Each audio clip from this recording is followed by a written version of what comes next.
நாளைக்கான வீடியோவில் என்ன நடக்குன்னு சொல்லிட்டு பார்க்கலாம். வீடியோக்குள்ளே போகிறதுக்கு முன்னாடி நம்ம சேனலில் லைக் அண்ட் சப்ஸ்கிரைப் பண்ணி சப்போர்ட் பண்ணுங்கள். வீடியோ வந்துட்டு செம்ம சூப்பராக இருக்குது. வர வர அண்ணா சீரியல் வேறு லெவலில் போய்கிட்டு இருக்குது. டிஆர்பியில் மட்டும் முதல்ல இல்லை, நம்ம உள்ளத்துலேயுமே உயர்ந்துட்டாங்கன்னு தான் சொல்லணும். ரொம்ப மாற்றங்களை வந்துட்டு இந்த சீரியலில் பார்க்க முடியுது. ஃபஸ்ட்டு சீனில் பார்த்தீங்கன்னா என்னடா இவன் இப்படி பெட்டிஷன் கொடுத்துக்கிட்டு இருக்கான், மக்களுக்கு ஒரு நல்லது நடக்க விட மாட்டாங்க, இவன் என்ன செஞ்சாலும் பரவாயில்ல, கோர்ட்டில் பார்த்துக்கலாம் அப்படின்னு சொல்லிட்டு சண்முக வெட்டுக்குள்ளே உடன்குடியெல்லாம் பேசிகிட்டு இருக்காங்க. அப்போ வந்துட்டு ஒரு வண்டியில் மளிகை கடை வைக்கிறதுக்குரிய பொருட்களை ஏற்றிட்டு யாரோ ஒருத்தங்க போய்கிட்டு இருக்காங்க. அண்ணனே என்னன்னே இது, நமக்கே போட்டியா ஒரு கடை வரப்போது போல, வாங்க வாங்க போய் பார்க்கலாம் அப்படின்னு சொல்லிட்டு இவங்களும் ஓவர்டேக் பண்ணி போகிறாங்க. இப்படி போ விடாத அண்ணா அண்ணா அண்ணா அப்படின்னு சொல்லிட்டு முன்னாடி போய் பார்த்து அப்படியே ஷாக் ஆகி போய் நின்றுக்கிட்டு இருக்காங்க. யாருன்னு பார்த்தா நம்ம இசைக்குதா. கண்ணாடி போட்டுட்டு மாசானிக்கா கண்ணாடியை கழட்டி பார்க்குறாங்க. என்ன இசைக்கு நீயா அப்படின்னு சொல்ல, ஆமனே நான் தான், வழி விடுங்க ரொம்ப வேலை கிடக்கல அப்படின்னு சொல்ல, என்ன இது கோலம் அப்படின்னு சொல்ல, நான் மளிகை கடை வைக்க போகிறேன் அப்படின்னு சொல்லிட்டு இசைக்கு சிரிச்சமானுக்கு நின்றுக்கிட்டு இருக்கா. அதை பார்த்தது இந்த பக்கம் உடன்குடி சண்முகம் எல்லாருமே ஷாக் ஆகிடுறாங்க. சண்முகம் இங்கே பாரு, நம்ம தங்கச்சி என்ன சொல்லுது பார்த்தியா அப்படின்னு சொல்லிட்டு உடன்குடி சொன்னதுமே, சும்மா இருல இசைக்கு யார் தங்கச்சி, என்னோட தங்கச்சி, அப்படி இருக்கும்போது அவன் முன்னேறதுக்கு நானே தடையா இருப்பேனா, வாழ்த்துக்கள் வாழ்த்துக்கள் அப்படின்னு சொல்லிட்டு சண்முகம் சொல்ல, பரவாயில்ல நீ, நான் போயிட்டு வரேன், என்ன ஆசீர்வாதம் பண்ணு அப்படின்னு சொல்லிட்டு அங்கேருந்து இசைக்கு கிளம்ப, என்ன சண்முகம் இது நம்ம இசைக்கு இப்படி இறங்கிட்டா அப்படின்னு சொல்ல, இசைக்கு யார் இல்லை, என்னோட தங்கச்சி இல்லை, இவ கண்டிப்பாக முன்னுக்கு வருவா, இவ நல்லபடியாக இருந்தாலே எனக்கு அது போதும் அப்படின்னு சொல்லிட்டு சண்முகம் பயங்கரமான சந்தோஷத்தில் இருக்காங்க. அடுத்த சைடு வந்துட்டு வீட்டில் தான் காமிச்சிட்டு இருக்காங்க. சண்முகம் அவங்களோட அப்பா வந்துட்டு வெளியில் சாக்கெல்லாம் காய் போட்டுட்டு இருக்கு. அந்த இடத்துக்கு பரணி வராங்க. மாமா இந்தாங்க டீ அப்படின்னு சொல்லிட்டு, இன்னுமே இந்த சாக்குக்கெல்லாம் மதிப்பு இருக்கா அப்படின்னு சொல்ல, முன்னாடியெல்லாம் எங்கம்மா இந்த சாக்கில் தானமா அரிசியா அதுன்னு எல்லாமே வச்சோம், இப்போ தானே பிளாஸ்டிக்கா அதுன்னு வந்துருச்சு, இந்த இதோட நன்றியவே வந்துட்டு மறந்துட்டாங்க, இதுதாம்மா நல்லது, பிளாஸ்டிக்லாம் நம்ம உடம்புக்கு நல்லதா அப்படின்னு சொல்லிட்டு அவர் சொல்லிட்டு இருக்க. அப்போ வந்துட்டு இசைக்கு அந்த பொருட்களோட வர்றாங்க. அதை பார்த்ததுமே அவங்க அப்பா ஷாக்காக நம்ம பரணி வந்துட்டு சிரிக்கிறாங்க.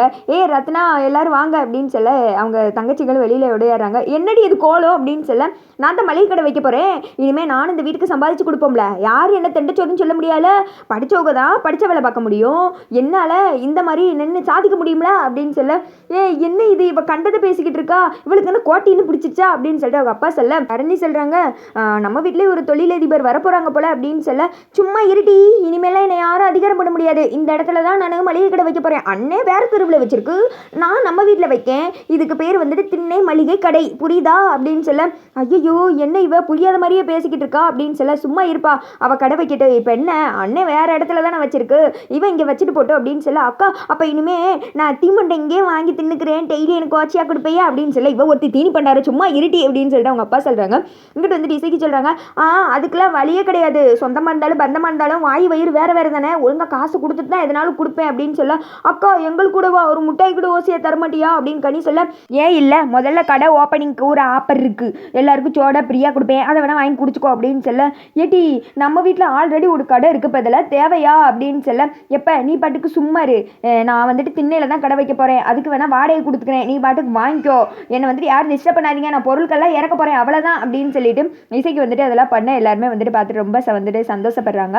அடுத்த சைடு வந்துட்டு இசைக்கு வரவு செலவு கணக்கெல்லாம் வந்துட்டு பார்த்துட்டு இருக்காங்க. அந்த இடத்துக்கு பரணி வர்றாங்க. பரவாயில்லையடி, இப்போயே உட்காந்து கணக்கெல்லாம் பார்க்க ஆரம்பிச்சுட்டு இன்னும் வருமானமே வரல அப்படின்னு சொல்ல, இது எனக்கு அண்ணன் கற்றுக் கொடுத்தது, என்னதான் இருந்தாலும் வரவு வர்றப்ப வரட்டும், ஆனால் செலவு இவ்வளோ பண்ணியிருக்கோன்னு சொல்லிட்டு கணக்கு வச்சா தானே நம்மளால் வந்துட்டு சம்பாதிக்க முடியும் அப்படின்னு சொல்ல, பரவாயில்லடி ஒரு பொண்ணாக தைரியமாக நின்றுட்டு நீ இவ்வளோ தூரம் வந்ததுன்னு நினச்சா எனக்கே ரொம்ப பெருமையாக இருக்குது, நீ கண்டிப்பாக சாதிச்சு காமிப்பா, அது எனக்கு தெரியும் அப்படின்னு சொல்லிட்டு இருக்க. இசைக்கு வந்து சிரிக்கிறாங்க.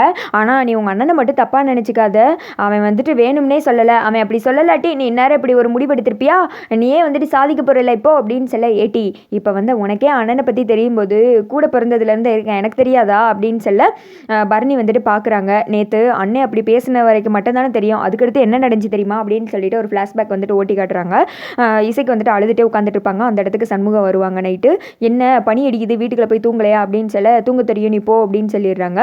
நான் பேச நினச்சி கஷ்டப்படுறியா, அதை வந்துட்டு நான் தெரியாமல் பேசிட்டேன் அப்படின்ற மாதிரி சொன்னதுமே, ஈட்டி எடுத்து நெஞ்சில் குத்திட்டு தெரியாமல் பண்ணிட்டேன்னு சொன்னால் அது சரியாயிடுமா அப்படின்னு சொல்ல, இல்லை நான் வந்துட்டு ஒரு காரணத்தோடு தான் பண்ணேன், நேற்று வந்துட்டு மாமாவை பார்த்தேன், அவர் பேசின பேச்சு என்ன இப்படி பேச வச்சிருச்சு அப்படின்னு சொல்ல, மாமாவை பற்றி என்ன சொன்னார் அப்படின்னு கேட்க, ஆன மேலேயே வச்சு அம்பானியாக கூட்டு போனாலும் அரண்மனையிலே உட்கார வச்சாலும் வேலைக்காரி தானே, நான் இங்கே வேலைக்காரியாக வச்சிருந்தேன், அங்கே போய் சமையல் வேலைக்காரியாக வச்சிருக்கா அப்படி இப்படின்னு பேசினாரு. அவர் சொல்கிறத கேட்டது அப்படியே சுருக்குன்னு ஊசி எடுத்து குத்துற மாதிரியே இருந்துச்சு, நான் தான் வந்துட்டு தப்பு பண்ணிட்டேன், உன்னை இப்படி விட்டது வந்துட்டு என்னோட தப்பு தான் அப்படின்னு சொல்லிட்டு சண்முகம் ஃபீல் பண்ணுறாங்க.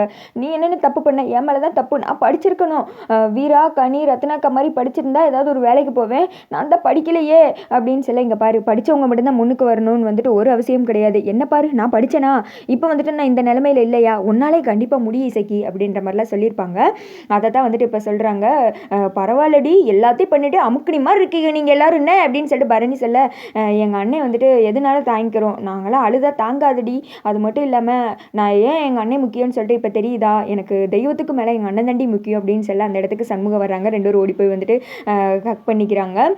நீ எதுக்கு கவலைப்படாத, போ போ உனக்கு தெராசெல்லாம் வந்துருச்சு, எல்லாத்தையும் அளந்தெடுத்து போடு, அளவை பத்தலாட்டி அந்த வெட்டிக்கலையும் திக்கி உள்ளே போடு அப்படின்னு சொல்லிட்டு பயங்கரமாக சிரிச்சிட்டு இருக்காங்க. அடுத்து இசைக்கு வேலையை பார்க்க போயிடுறேன். பர்னி சொல்கிறாங்க, நைட்டோட நைட்டை எல்லாத்தையும் முடிச்சிருக்கீங்க என்ன அப்படின்னு சொல்ல, பிறகு நாங்கள் என்ன சும்மாவா, இங்கே பாரு இந்த பக்கம் தோல்ல என் தங்கச்சிங்கெல்லாம் தாங்குவேன், இடது பக்கம் சும்மா தான் இருக்குது அப்படின்னு சொல்ல பரணி வந்துட்டு வேகமாக கட்டி பிடிச்சிக்கிறாங்க. அதோட பார்த்தீங்கன்னா வீடியோ முடியும்.